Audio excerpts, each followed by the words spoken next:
Hello, friends, and welcome to another edition of Transformational Astrology. I'm Henry Seltzer, and we don't want to talk about the lunations for change in this particular edition. I wanted to demonstrate a little bit about these new planets beyond Pluto. That's been the subject of my research recently in publications, as many of you know. And I just want to give you a little demonstration using one particular chart example of not only Eris, which is becoming really accepted by astrologers everywhere as pretty much as important as Pluto in charts, which is rather amazing, but it seems to be the case. But the other two, which are also KBO planets that are officially named by the Astronomical Association, the IAU, and that would be Haumea and Makemake. And I think they're very important in charts also. And they have to do, rather than, Eris is a feminine warrior energy and supportive soul intention, as I've been able to show in my book, The 10th Planet.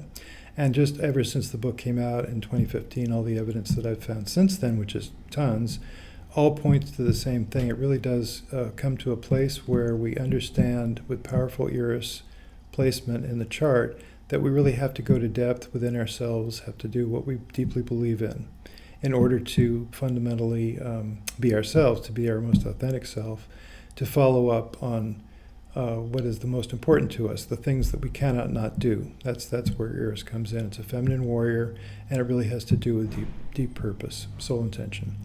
Meanwhile, there's two others.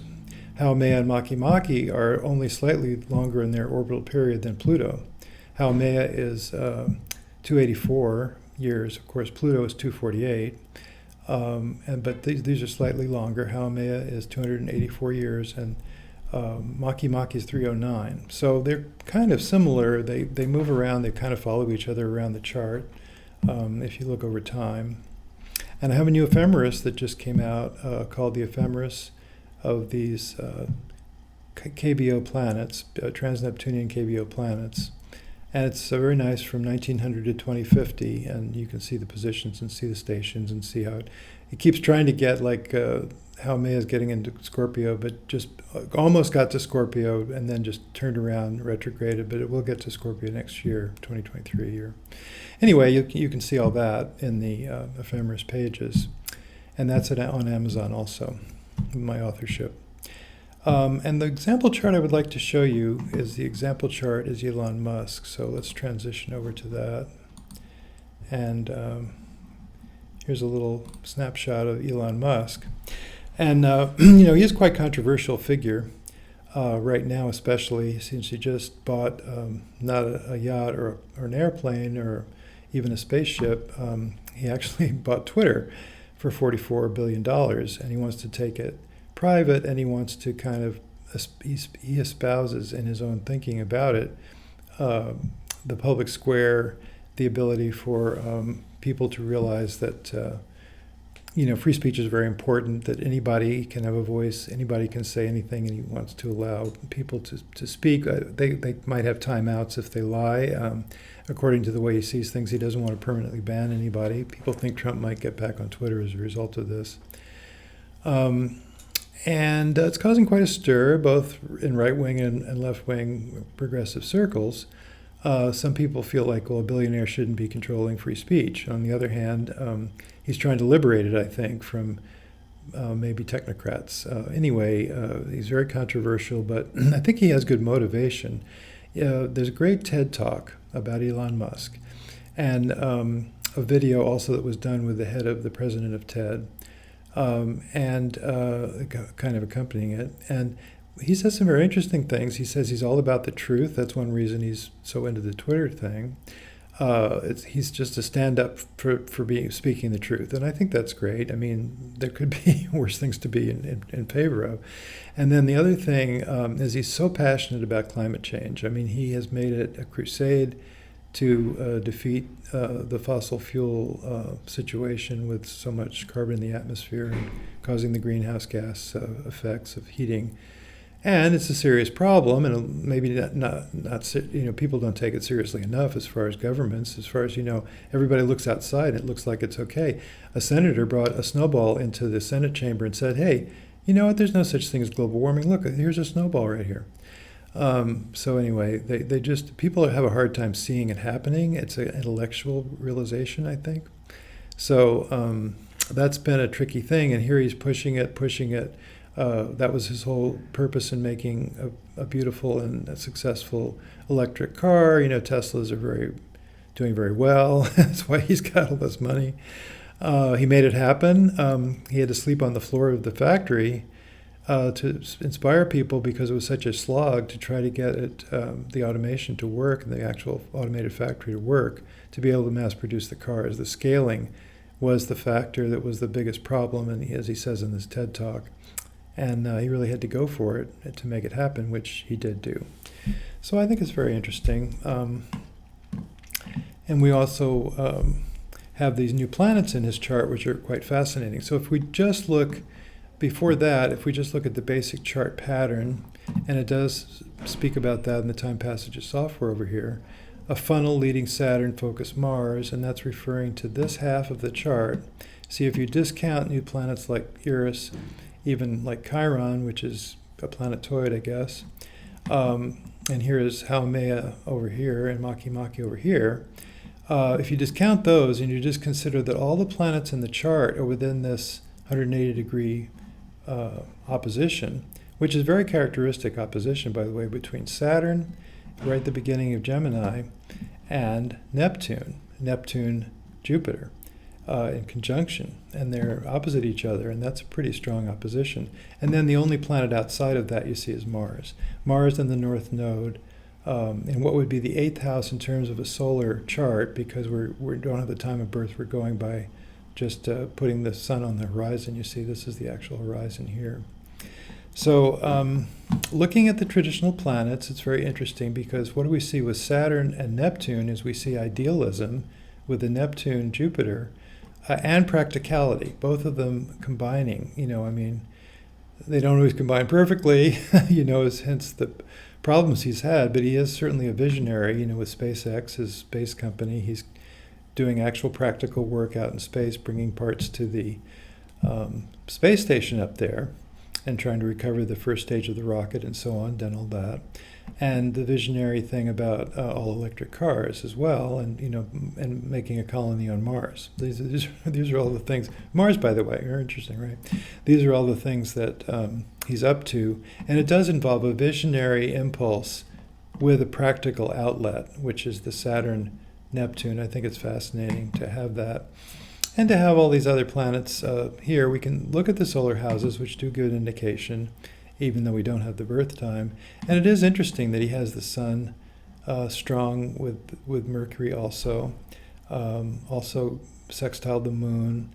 And then the moon is connected, you see very closely connected by a degree, to Haumea. So that's an interesting position of Haumea, which also then becomes a little bit further off, but also in conjunct, about 9 to 13, that's 4 degrees, but in conjunct to the Eris.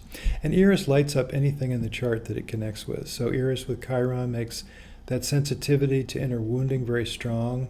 He's kind of a nerd, and he says that he calls himself an Asperger's person. He's a little bit socially awkward, perhaps. And I think he is compassionate about where people are coming from, at least in theory, one would hope so. And it connects so strongly, 13 degrees, to Haumea. I'm sorry, this is Haumea. To Makemake, which is more the activist of the two. So you see this chart in Greta Thunberg. You see this chart. This planet.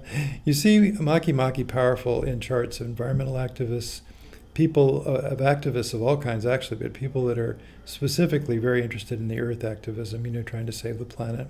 And he has it. So it's very interesting to me that here's somebody that's founded his whole enterprise on the idea of making things better on Earth for the culture, trying to battle climate change and being so passionate about that and going all out for it, making an electric car that can possibly replace, his idea is to replace all the vehicles by 2035 with electric vehicles, which is probably doable if we have the will to do it, if people just get behind that. And he has this partile connection to Eris and to Chiron, which is the painful situation, you see, of climate change. It's an awareness of how painful that situation is. And having this in the top of the chart in the solar 10th house does relate to being out in the world with it, to making it happen out in the world, and it does connect over to this environmental activism represented by Makemake. And we also have a strong, this is about truth-telling, which he's also espoused, Haumea. Both of these are. But the Haumea with the moon, the Haumea actually connects over to Mercury by being parallel to Mercury, you see, around the same declination. So very interesting, all of this, including the strong Pluto, because Pluto is a perfect sextile to Jupiter, which is kind of amps it up. And, he's all for change. He's all for the changing culture to create this electric future. And his own personal changes that he's gone through, I think, is a powerful thing, too, with respect to his personality. So what else can we say is, one thing is, if you look at the 11th solar house, it's a Taurus house ruled by Venus, which connects with this almost perfect trine to Mars, which is very active in this house of personal growth and transformation, the 8th house. So it's a very interesting chart, and it really does prove out, well, the thing is, this isn't the only example. I've got so many examples, hundreds of examples, and they all seem to prove it out pretty well. This idea that Haumea and Makemake are significant in charts have to do with a sense of environmental activism. In the case of Makemake, just environmental consciousness, earth consciousness, charisma you see, and truth-telling you see with people that have a strong Haumea. And so this all kind of fits. So that's what I wanted to show you, and I think that's all really we had to say about it. Let's see if we can transition back here. So I just want to leave you with that there is a purpose to things, that even these new planets that are coming along and been discovered in the 21st century do have something to tell us about where our 21st century culture is headed.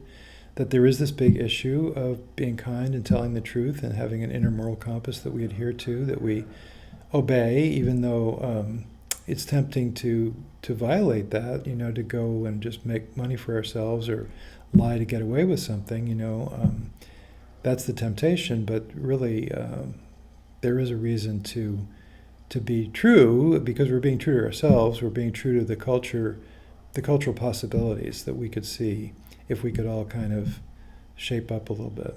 So I think that's what's happening. I think we're gradually evolving as a culture. We're certainly evolving as individuals. Everybody is.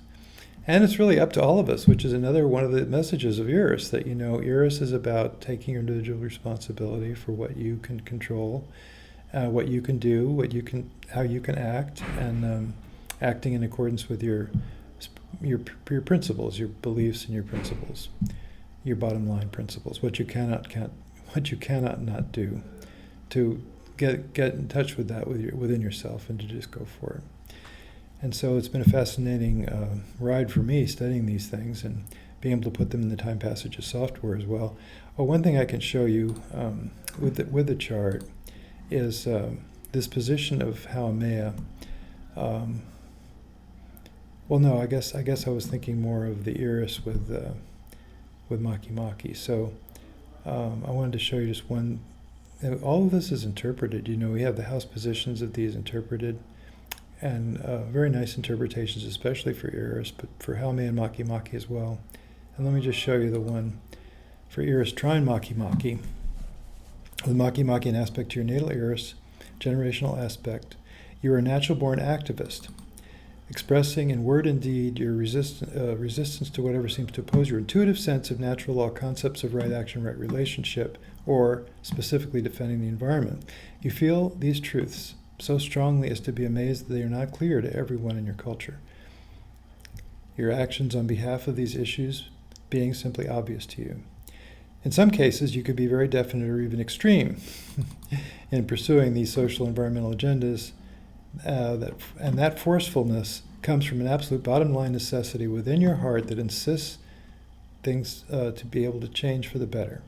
If not immediately, it won't be because of a lack of trying on your part. This is an important factor of who you are, and to disregard it would be to leave unanswered a fundamental element of your life path. And so that's what we are all about, is finding out who we are and acting upon that knowledge and coming to the right action that is right for us, that feels right to us. And certainly you can't, no matter what you say about Elon Musk, you cannot fault that aspect of his personality that's so strong, making it happen. So let's just try to wind up. Just take heart. I think the best thing about finding these new planetary archetypes is to realize that everything has kind of a purpose. The universe is really tending towards justice, as famously Martin Luther King was able to state. The arc of progress. He says it's long and hard, difficult, but it inclines toward justice. And I really believe that's true. And we do see things changing gradually for the better. If we look, and you can see the reactionary parts of it too, people objecting to that. But basically, we are struggling, each one of us, and each one of us in their individual actions really does make a difference. So you don't think about helpless, don't think about we're at the mercy of these large institutions. Really, they're at the mercy of where public opinion is. And public opinion consists of every single one of us. So your actions make a difference.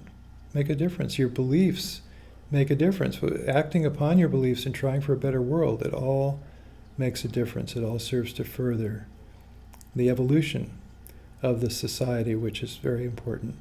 And each one of us individually, our own personal evolution, which is all happening in every moment, in every decision, and every attitude, and every response that we make to seeming difficulties, if we can have the right attitude to try to surmount them. So I'll leave you with that thought. Catch you again next time soon.